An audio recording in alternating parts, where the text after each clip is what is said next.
नियमानुसार आक्रमण से पूर्व हमें पांचाल को चेतावनी देनी होगी। आक्रमण से पूर्व उन्हें समर्पण का अवसर देना आवश्यक है। मामाश्री, कहीं ऐसा ना हो कि हमारी दिग्विजय से पहले अर्जुन दिव्यास्त्र प्राप्त कर ले। इसीलिए तो मैं पहले द्वारका पर आक्रमण करवाना चाहता था दुर्योधन।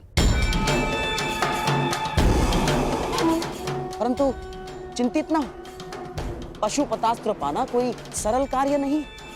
मार्ग में बहुत सी बाधाएं भी हैं सम्राट। मैं तुम्हें हानि नहीं पहुंचाना चाहता, परंतु मुझे मेरा मार्ग भी बनाना है।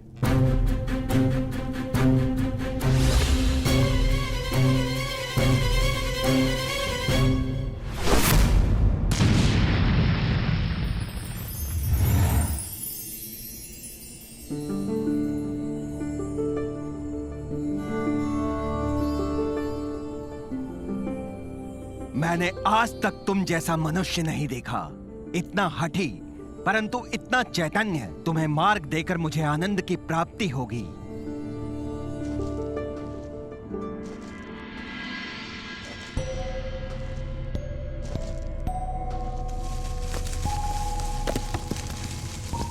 कौन है? कौन है यहाँ?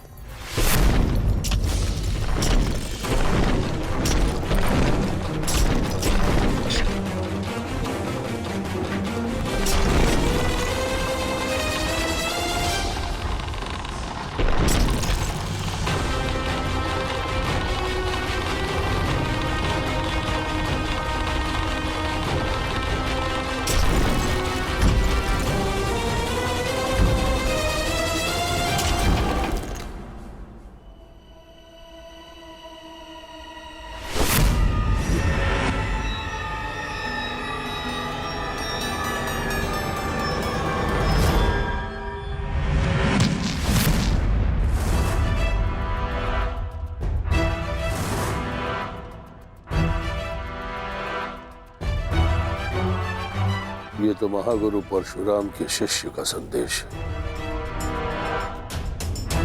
परंतु किसका? द्रोण का, भीष्म का, या फिर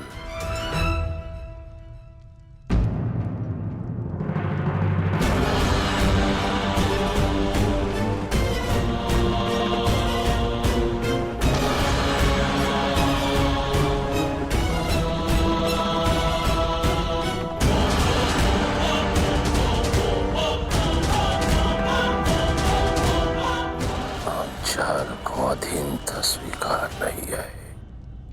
वो दुर्योधन भूल गया कि युद्ध में उसका और उसकी सेना का क्या परिणाम हुआ था।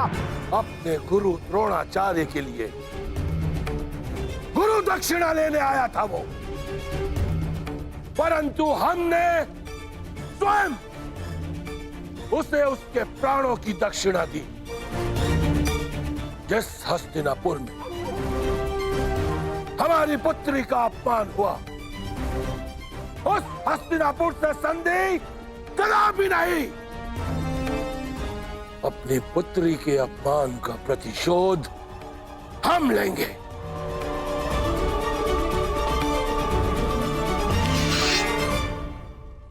यह पांचाल नरेश द्रुपद हस्तिनापुर के विरुद्ध युद्ध का शंखनाद करता है। धृष्टद्युम्न, पांचाल के सबसे घातक अस्त्र को प्रस्तुत करने का समय आ गया है।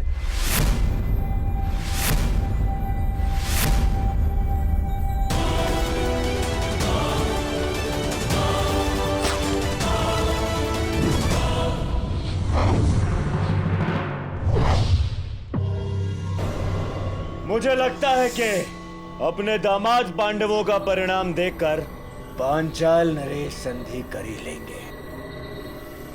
मुझे विपरीत उत्तर की अपेक्षा है युवराज।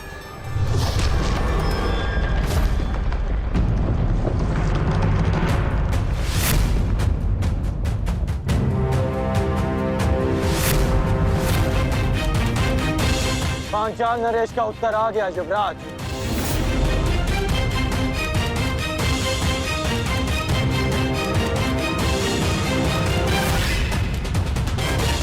शांति सदा युद्ध से श्रेष्ठ होती है। हमने शांति का प्रयास किया जो निष्फल रहा। अब शांति का अपमान करने का फल पांचाल नरेश को चुकाना होगा।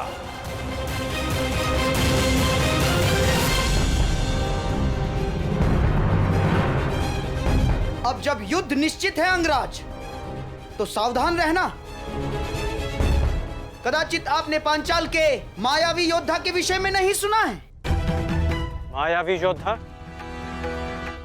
हाँ अंगराज, मायावी योद्धा, द्रुपद की सबसे बड़ी शक्ति।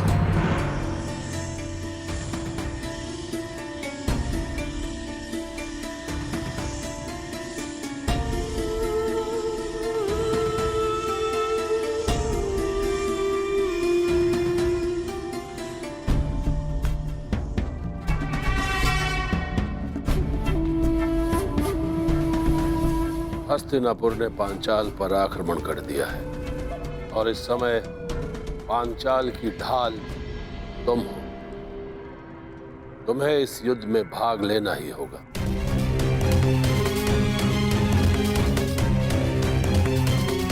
गहरे काले वस्त्रों में योद्धा नहीं, अंधकार है वो। जहां जाता है शत्रु के दल में अंधकार फैला देता है वो। तो फिर आज इस अंधकार का भी अंत होगा गांधार नरेश। सामान्य योद्धा नहीं है वो अंगराज। उसकी उपस्थिति मात्र से शत्रु योद्धाओं में पराजय का भय बैठ जाता है। शत्रु के चैतन्य को अंधकार में बदल देता है वो। उसका मुख आज तक किसी ने नहीं देखा अंगराज।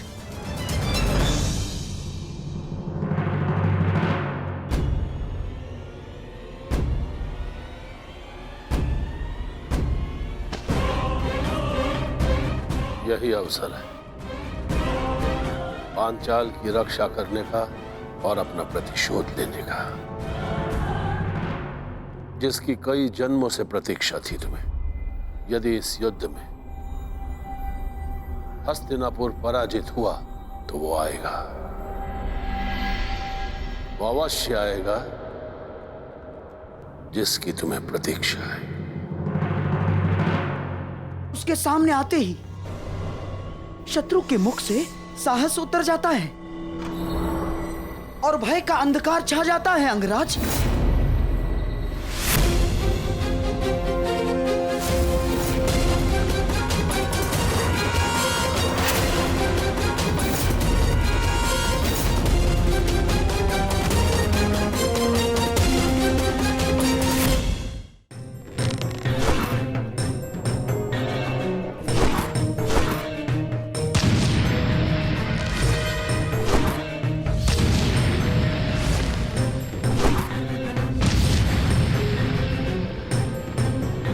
चट्टान पर बाणों का प्रभाव क्यों नहीं हो रहा?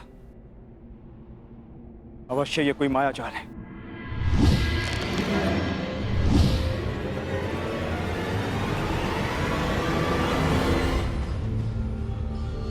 मैं तुम्हें चेतावनी देता हूं, मुझे युद्ध के लिए विवश मत करो।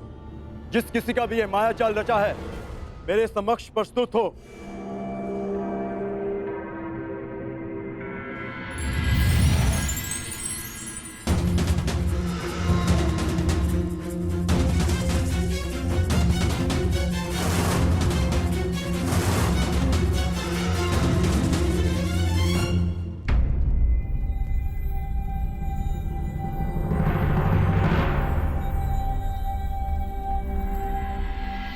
हस्तिनापुर ने पंचाल पर आक्रमण कर ही दिया।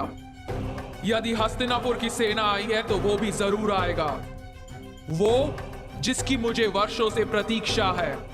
आप युद्ध कीजिए। हस्तिनापुर को अंधकार के गर्त में पहुंचाने के लिए आपका योद्धा उचित समय पर प्रस्तुत हो जाएगा।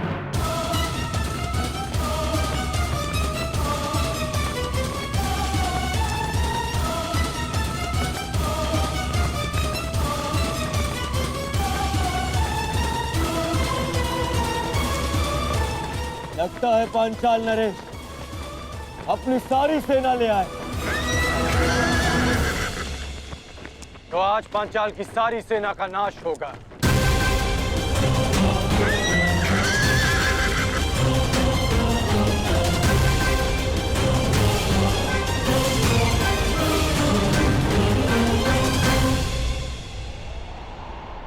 द्रुपद कोई विकट व्यूह रच रहा है अंगराज।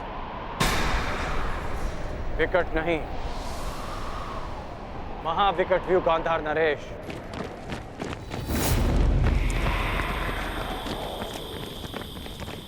ठीक से देखिए।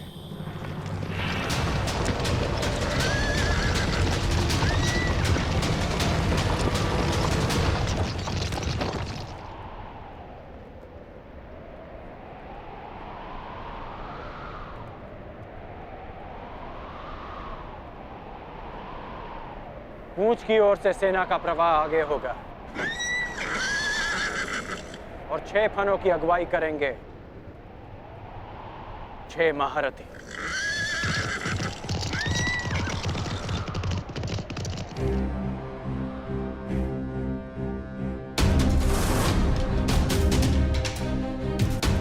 ये शेषनाग व्यू रच रहे हैं।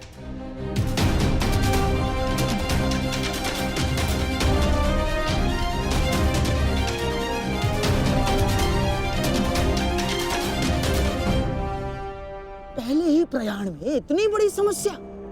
हम वन भ्रमण पर नहीं, दिग्विजय पर निकले हैं गांधार नरेश। दिग्विजयों का सामना तो करना ही होगा।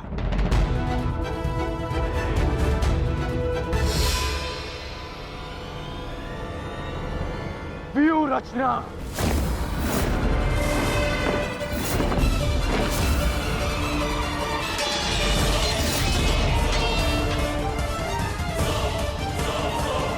शेषनाग व्यू का उत्तर है गरुड़ व्यू।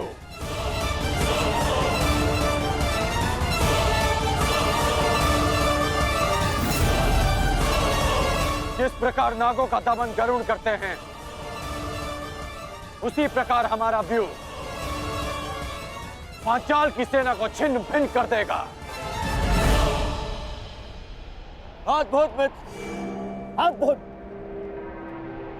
पांचाल नरेश, ये हस्तिनापुर की ओर से अंतिम चेतावनी है। अंतिम अवसर है आपके पास। युवराज दुर्योधन से संधि कर लीजिए। वही दुर्योधन ना जो पिछले युद्ध में हमारे हाथों बंदी बना था।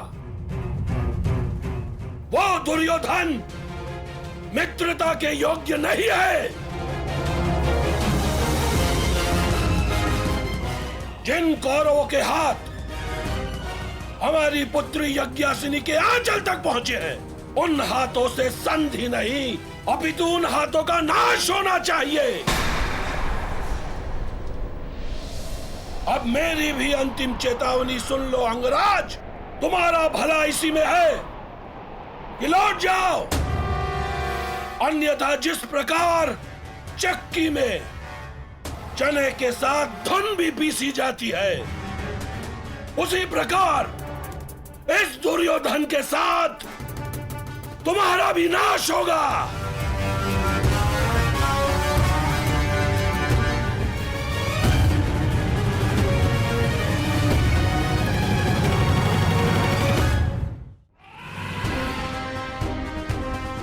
तुम्हारा भला इसी में है कि लौट जाओ। सबसे श्रेष्ठ युद्ध वो है जो कभी ना हो। जो शांति से प्राप्त हो सकता है वो युद्ध से नहीं। क्षमा करना नटवर, कुछ मनुष्य युद्ध से पूर्व शांति का महत्व नहीं समझते। आक्रमण! आक्रमण!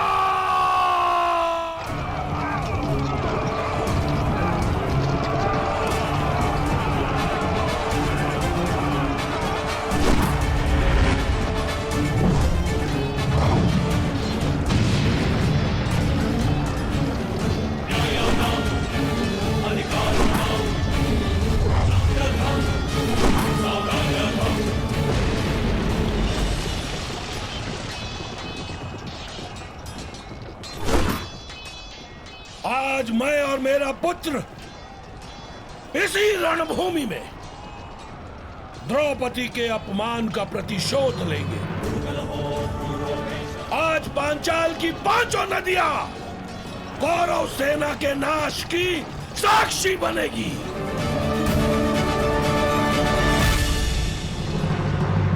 आप कौन है देवी? मालिनी, यक्षिणी हूं मैं। क्या चाहिए आपको?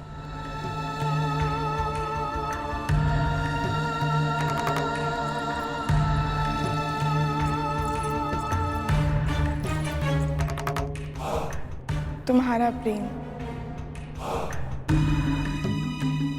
जब से तुम्हें देखा है तुम्हारी ओर मोहित हो गई हूँ अर्जुन। तुम जैसा ही एक वीर पुत्र चाहिए। मुझे स्वीकार करो। क्षमा चाहता हूँ, मैंने ब्रह्मचर्य व्रत लिया है। व्रत और संकल्प दोनों ही तोड़ने के लिए बने हैं।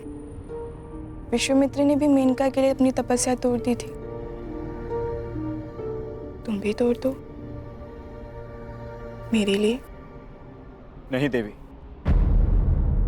जब तक मैं पशुपत अस्त्र प्राप्त नहीं कर लेता, मैं अपनी प्रतिज्ञा से बंधा। और जब तक तुम मेरी कामना नहीं पूरी कर देते, तब तक तुम इसी गुहा में बंद रहोगे। मुझे प्रहार के लिए विवश मत कीजिए।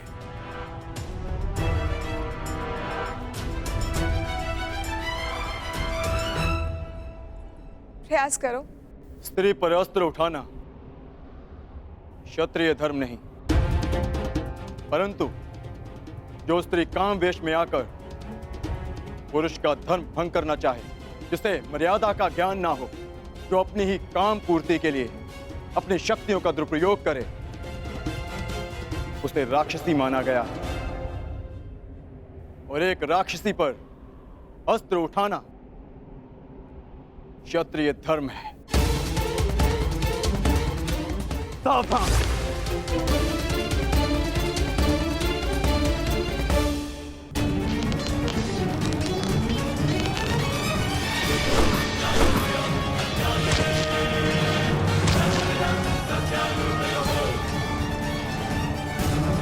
पांचाल नरेश, आप भूल रहे हैं कि मैंने किससे शिक्षा ली है।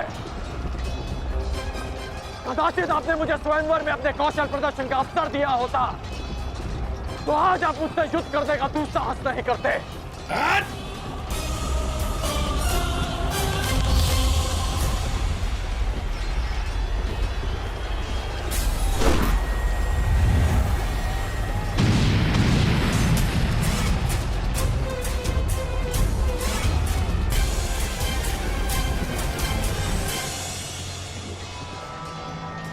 तुनीर में और बाण शेष हैं या समाप्त हो गए पांचाल नरेश?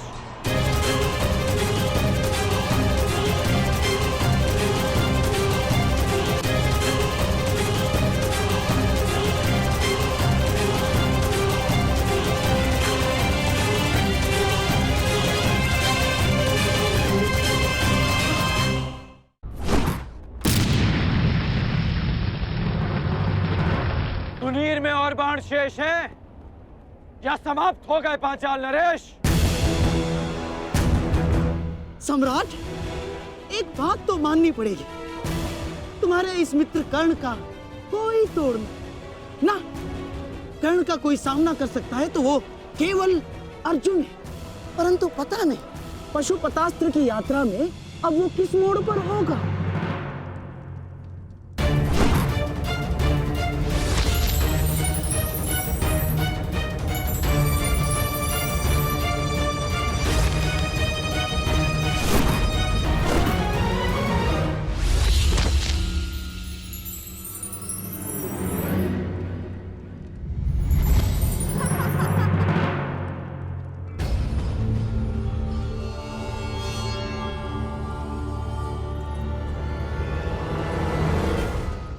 बड़े भोले हो तुम कौनते। जिस अस्त्र से मुझे मारा जा सके वो तुम्हारे पास नहीं है, परंतु जिस अस्त्र से तुम्हें बांधा जा सके वो अस्त्र मेरे पास है।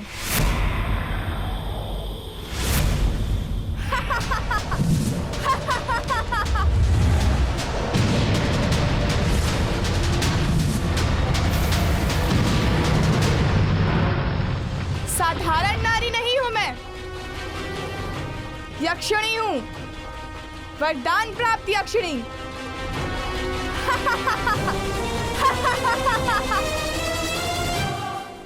इस कर्ण के सामने हमारा हर प्रहार असफल है पिताश्री। समय आ गया है पांचाल के सबसे घातक अस्त्र को प्रस्तुत करने का।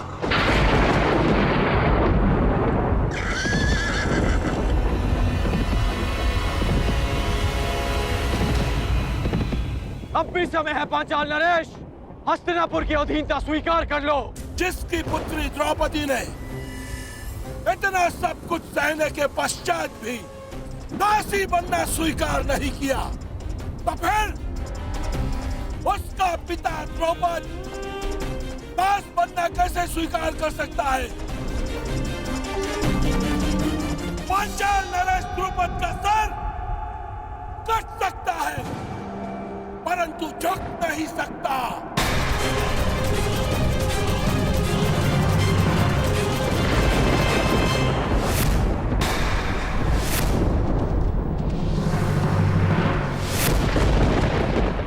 मुझे युवराज दुर्योधन के चरणों में राजाओं के मस्तक चाहिए,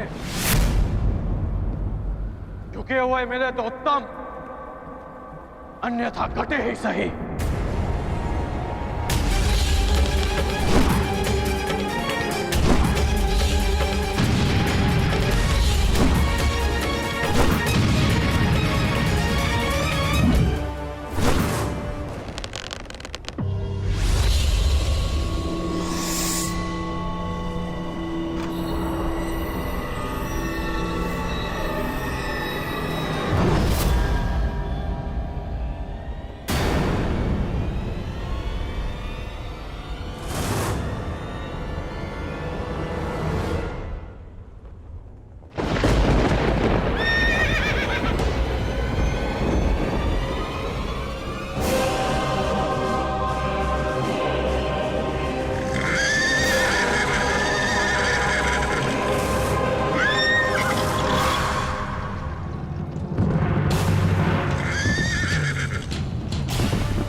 कैसा अंधकार है, कैसी माया है ये।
क्या हुआ अंगराज? क्या हुआ? अब करो प्रहार। प्रहार करो अंगराज, प्रहार करो। कौन है ये?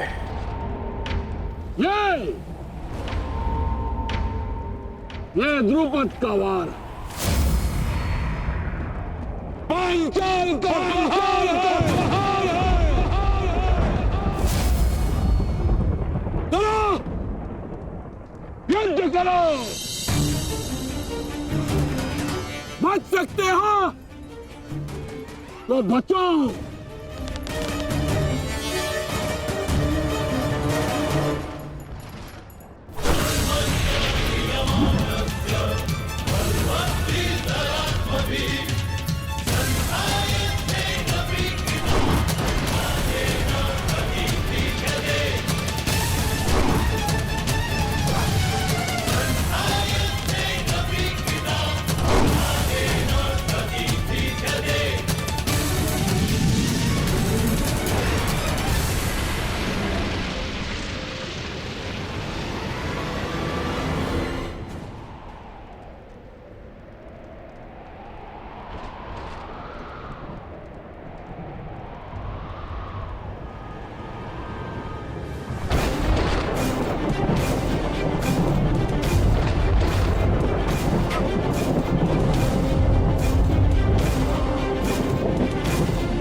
स्त्री है।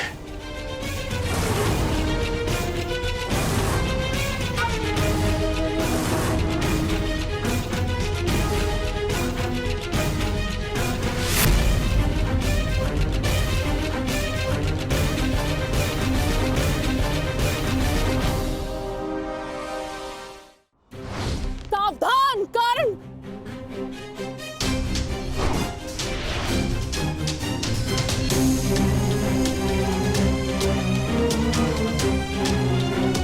क्या हुआ अंगराज?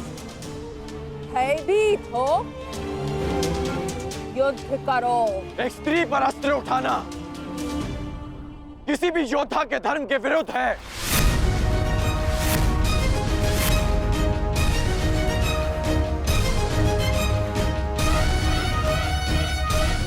अब क्या करोगे मित्रगण? क्या स्त्री पर अस्त्र न उठाने के कारण हम दिग्विजय का पहला ही युद्ध हार जाएंगे? रुको मत अंगराज, युद्ध करो, क्योंकि जब तुम युद्ध करोगे तब तुम पराजित होगे, और जब हस्तिनापुर पराजित होगा तभी वो आएगा, तभी वो आएगा।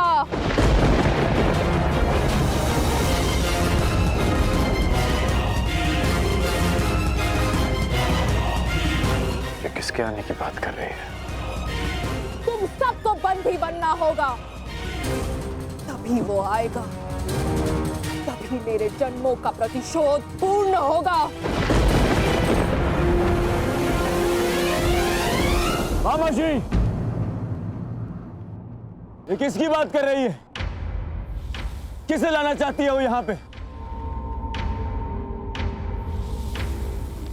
मेरा प्रतिशोध पूर्ण करने के लिए उसे आना ही होगा।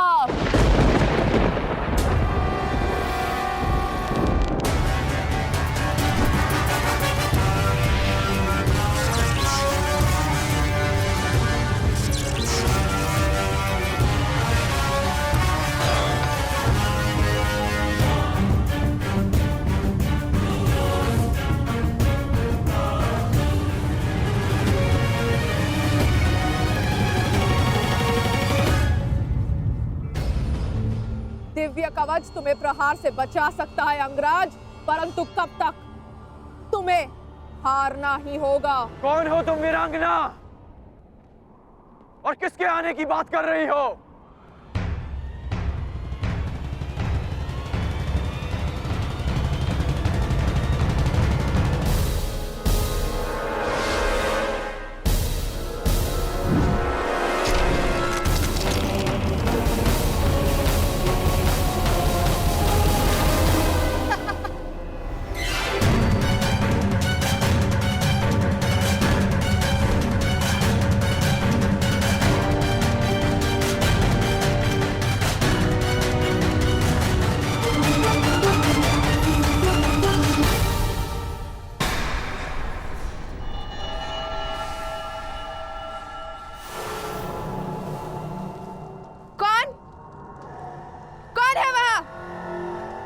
किसने मेरे प्रहार को रोका है?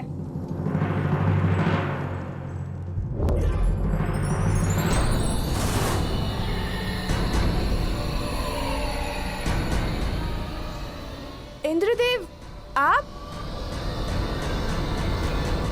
पर आपसे तो मेरा कोई बैर नहीं।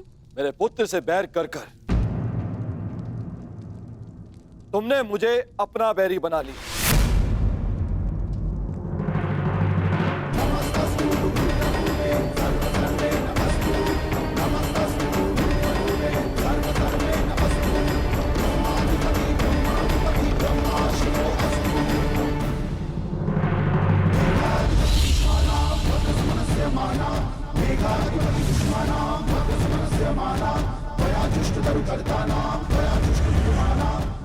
आप ऐसा नहीं कर सकते।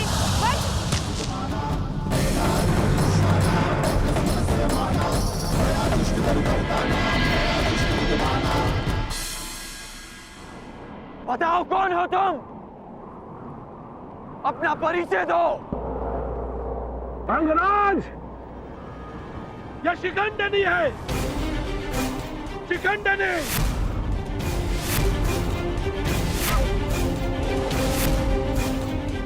मेरी पुत्री।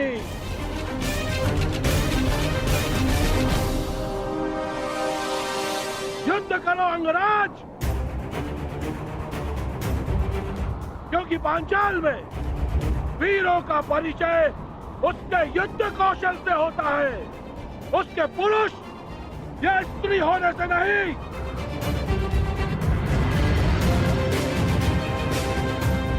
और यदि लड़ने का साहस नहीं है तो बुलाओ उसे, मेरे सामने लाओ।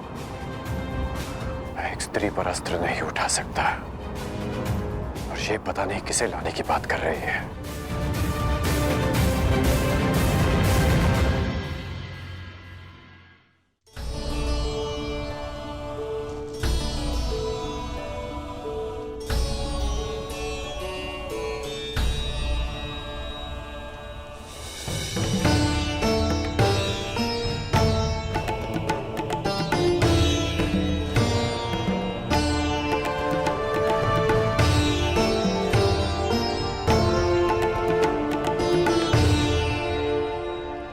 परिश्रम का समय है पुत्र अर्जुन।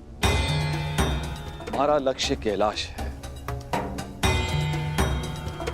जाओ, कैलाश का मार्ग उस ओर है। जाओ अर्जुन, कैलाश की ओर प्रस्थान करो। विजयी भाव, यशस्वी भाव, सफल भाव।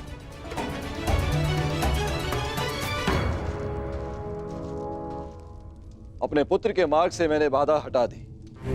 अब अपने पुत्र के शत्रु के मार्ग में बाधा उत्पन्न करना ही मेरा लक्ष्य होगा। सावधान कर्ण, देवराज इंद्र अपना प्रतिशोध लेकर रहेगा। कर्ण, प्रहार करो। यदि तुमने प्रहार नहीं किया तो मैं प्रहार करूंगा। नहीं युवराज, नहीं।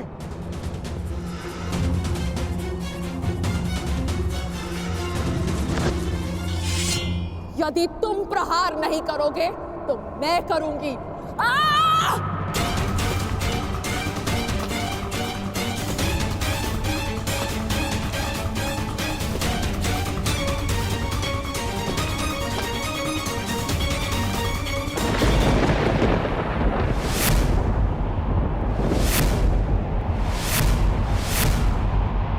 आ गया वो।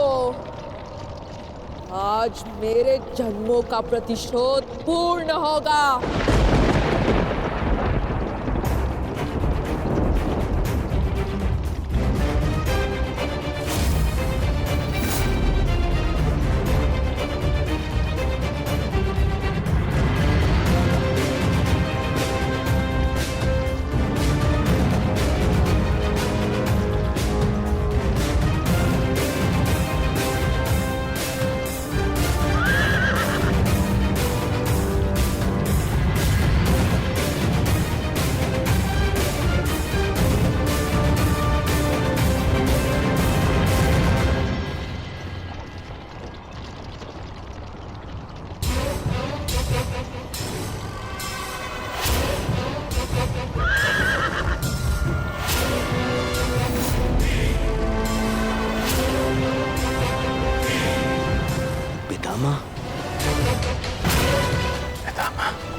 भीष्म, जन्मों से जिस प्रतिशोध की अग्नि में मैं जल रही थी उसे पूर्ण करने के लिए तुम्हें आना ही पड़ा।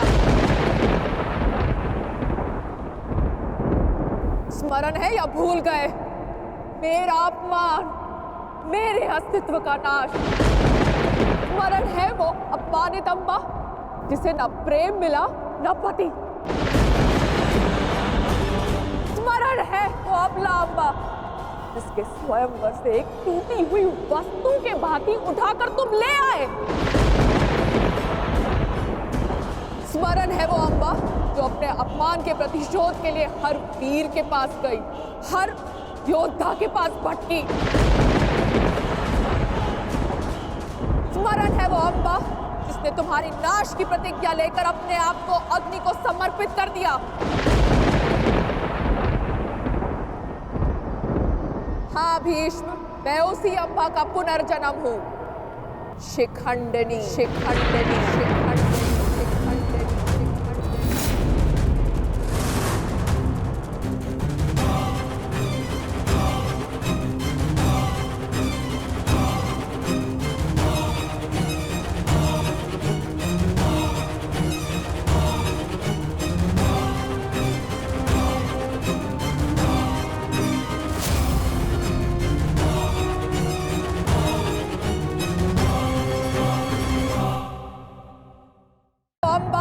जिसने तुम्हारी नाश की प्रतिज्ञा लेकर अपने आप को अग्नि को समर्पित कर दिया।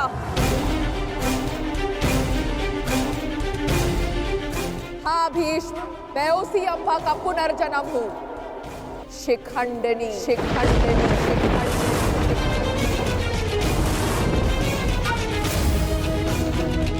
जो तुम्हारा काल बन के जन्मी है।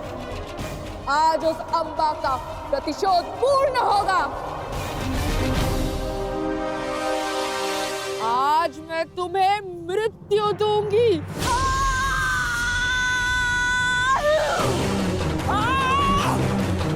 कौन? पितामह को बचाओ, रोको उसे।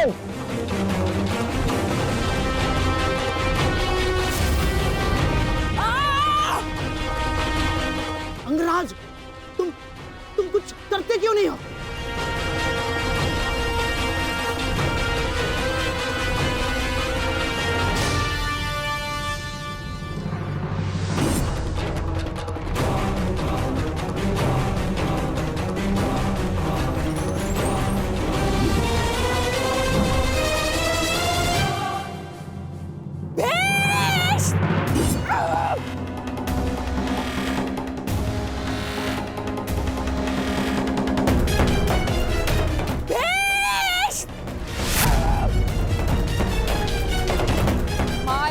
के बच नहीं पाओगे भीष्म।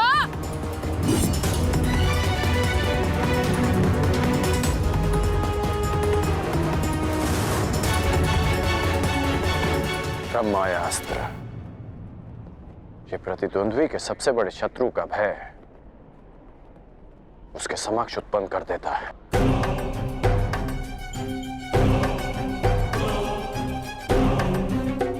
आज मैं तुम्हारे हर एक प्रतिबिंब का नाश कर दूंगी।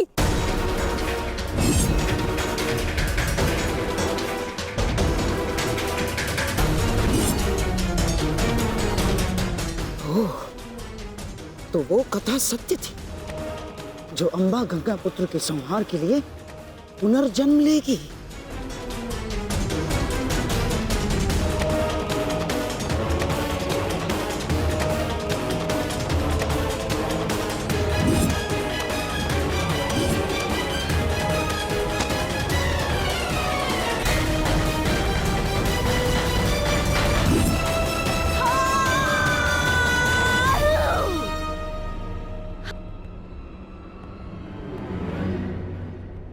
मुझे मेरा प्रतिशोध लेना है।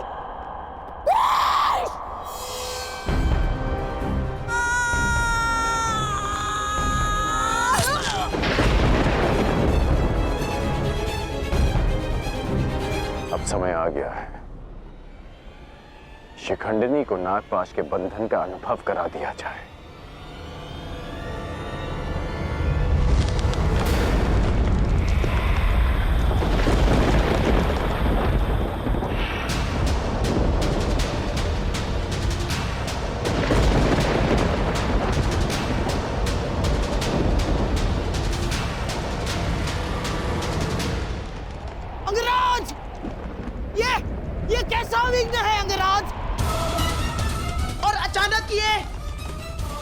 ये जलवायु परिवर्तन कैसा?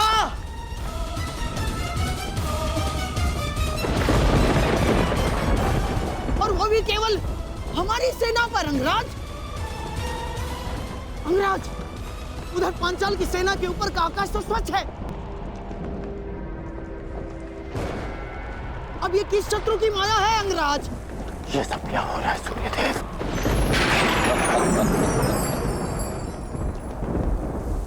ये सूर्यदेव नहीं मूर्खकण, ये मैं, तुम्हारा परम शत्रु देवराज इंद्र।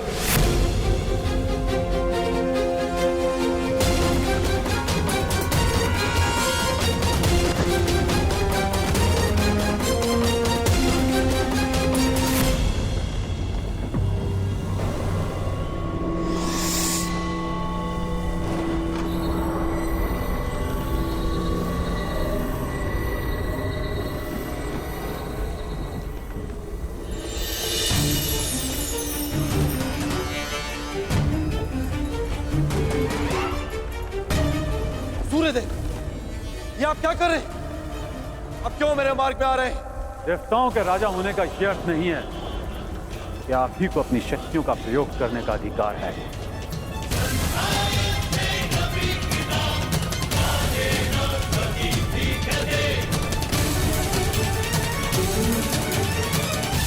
परंतु सूर्यदेव, आप क्यों मेरे मार्ग में आ रहे हैं? प्रश्न मेरा भी यही है। हस्तिनापुर की सेना पर आप अपना क्रोध क्यों जता रहे हैं? सूर्यदेव, मैं तो केवल अपने पुत्र के मार्ग में आई अड़चन को हटा रहा हूं। और मैं भी अपने पुत्र की सहायता करने का प्रयत्न कर रहा हूं। आपका पुत्र? ये सूत पुत्र नहीं, सूर्यपुत्र कर्ण। माना आप देवताओं के राजा हैं, परंतु आप भी त्रिदेव द्वारा ही संचालित होते हैं। यदि आप अपने अधिकारों और शक्तियों का दुरुपयोग करेंगे तो मुझे भी अपनी शक्तियों का प्रयोग करने का अधिकार है।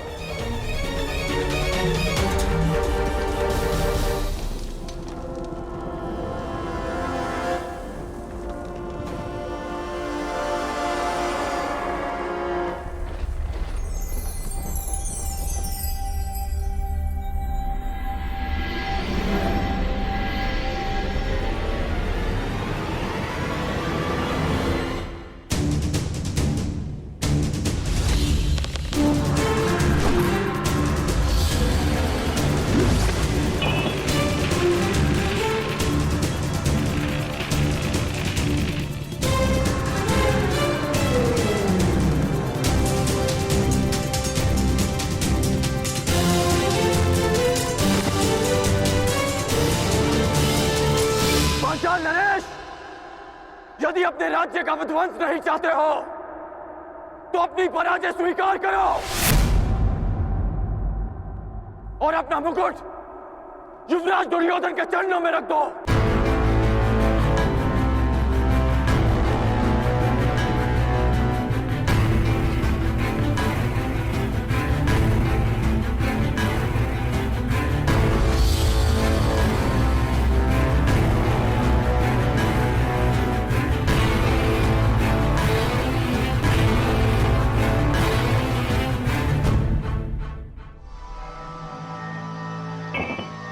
मामा श्री, आज इस विजय से मेरी उस पराजय के अपमान का दंश मेरे हृदय से निकल गया, जब मैं आचार्य द्रोण को उनकी गुरु दक्षिणा नहीं दे पाया था। मेरा सम्मान स्वीकार कीजिए वीरांगना। निश्चित रूप से आप एक महान योद्धा हैं। क्षमा कीजिएगा कि मुझे एक स्त्री को नागपाश में बांधना पड़ा। क्यों तुम पुरुषों को यह अभिमान है कि स्त्री केवल दया का पात्र है? कि वो दुर्बल है? कि वो केवल सृजन कर सकती है? एक स्त्री अगर चाहे तो संहार भी कर सकती है। शताब्दियों से यही तो चला आ रहा है, सम्मान की आड़ में स्त्री का अपमान। यदि आज तुमने ब्रह्मास्त्र का प्रयोग नहीं किया होता तो भीष्म को आना पड़ता, मेरा प्रतिशोध पूर्ण होता। परंतु एक दिन ऐसा आएगा अंगराज, जब भीष्म मेरे सामने खड़ा होगा और वहां ना तुम उसकी रक्षा कर सकोगे ना तुम्हारा ब्रह्मास्त्र। स्मरण रखना अंगराज, एक स्त्री का प्रेम अगर संसार रच सकता है तो उसकी क्रोध की अग्नि सब कुछ भस्म भी कर सकती है। स्मरण रखना, एक महायुद्ध होगा, महाविनाश होगा और उस विनाश को तुम भी नहीं रोक पाओगे। जहां तुम भी अपने घुटनों पर बैठकर अंतिम सांस लोगे। स्मरण रखना कर्ण।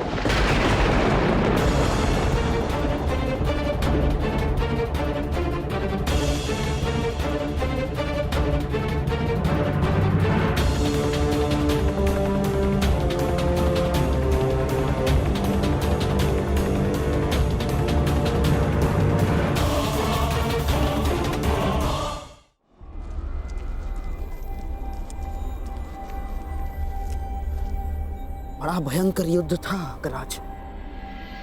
महादेव की कृपा से समाप्त हुआ और हमारी विजय हुई।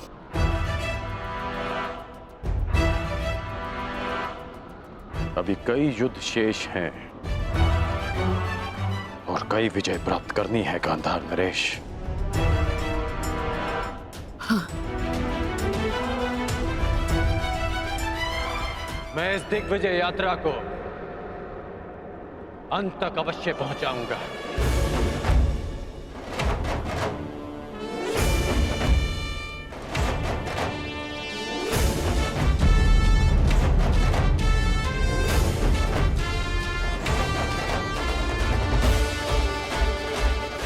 आखिर कब इस कर्ण का विजय रथ रुकेगा?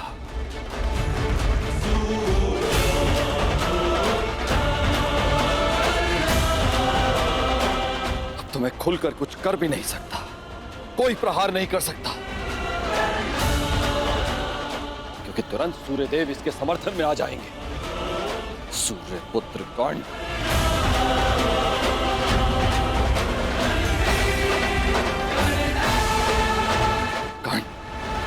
पांचाल पर विजय कर मगध की ओर बढ़ता जा रहा है। वहां मेरा पुत्र अर्जुन घोर तपस्या करके भी महादेव को प्रसन्न नहीं कर पा रहा। ओम नमः शिवाय।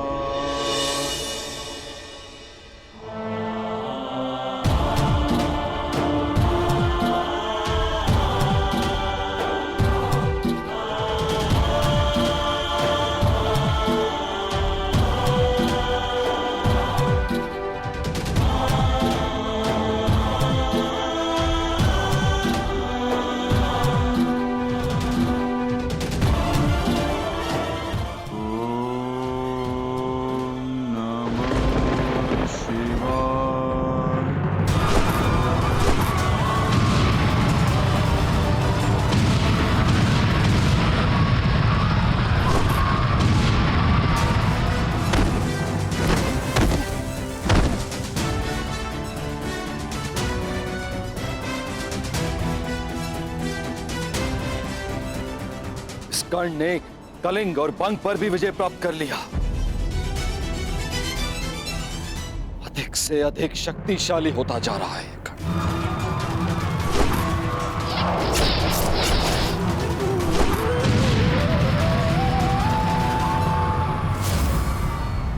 अर्जुन। सब पर शीघ्र प्रसन्न होने वाले महादेव ना जाने कब मेरे पुत्र अर्जुन पर कृपा करेंगे।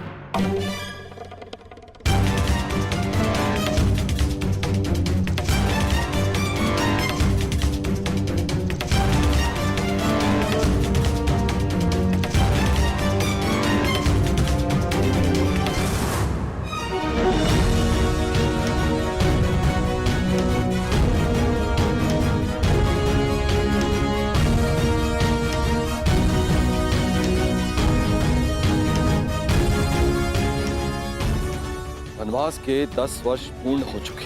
ये कर्ण अब तक अपराजित है, दिग्विजयी बनने की सीमा पर खड़ा है।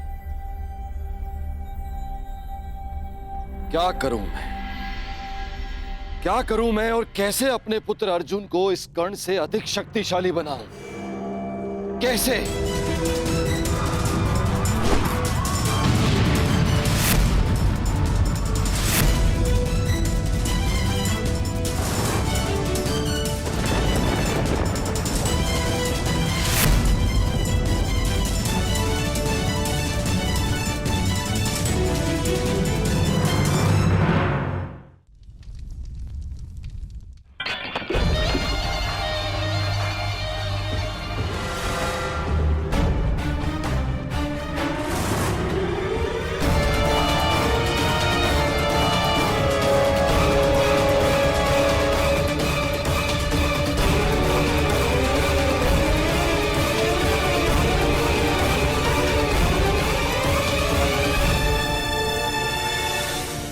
बंग, छेदी, कलिंग, मगध, त्रिगध, मत्स्य, इन सब पर या तो विजय मिली है या इनसे संधि हुई है। युवराज, आपके चरणों में भारत के सारे राजाओं के मुकुट प्रस्तुत हैं। कुछ ने स्वेच्छा से दिए हैं और कुछ के शीश काट कर लाए गए हैं। असत्य भाषण तुम जैसे वीर पुरुष को शोभा नहीं देता अंगराज। अभी तक दिग्विजय संपन्न नहीं हुई है, क्योंकि इन मुकुटों में एक मुकुट तो है ही नहीं। उग्रसेन का मुकुट अंगराज। द्वारका अंगराज, द्वारका। अभी तक तुम्हारा द्वारका पर विजय पाना शेष है अंगराज, और द्वारका पर विजय पाए बिना मेरे सम्राट दुर्योधन की दिग्विजय अधूरी होगी अंगराज।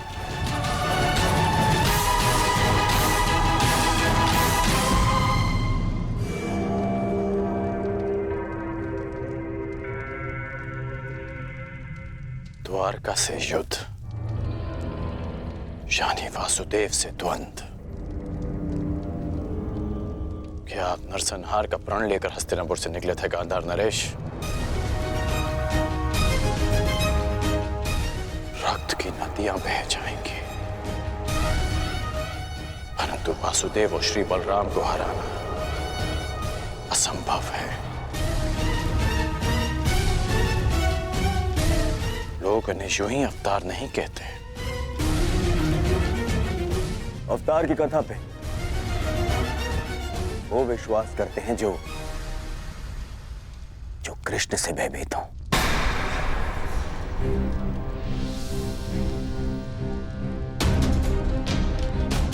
तुमने ही कहा था ना मित्र कि भावी युद्ध के लिए शक्तिशाली राजाओं को अपने समर्थन में लेना आवश्यक होगा। बिना द्वारका के ये कैसे संभव होगा मित्र? तुमने मेरे लिए दिग्विजय का वचन दिया है, क्या उसे पूर्ण नहीं करोगे मित्र? द्वारका का साथ अवश्य मिलेगा युवराज।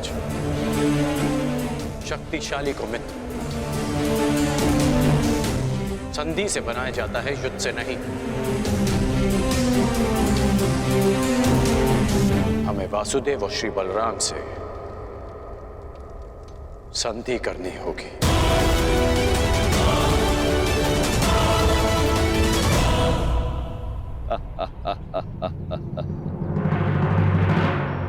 द्वारका से संधि? द्वारका से तुम्हारी संधि नहीं होने दूंगा कर्ण। तुम्हारे विनाश का जो अवसर मैं खोज रहा था वो तुमने स्वयं मुझे दे दिया है। अब देखना बलराम कैसे तुम्हारा विनाश करेंगे। ना ही ये सूर्यदेव बलराम के आगे कुछ कर पाएंगे और ना ही गोवर्धन उठाकर मुझे नीचा दिखाने वाला वो वासुदेव कृष्ण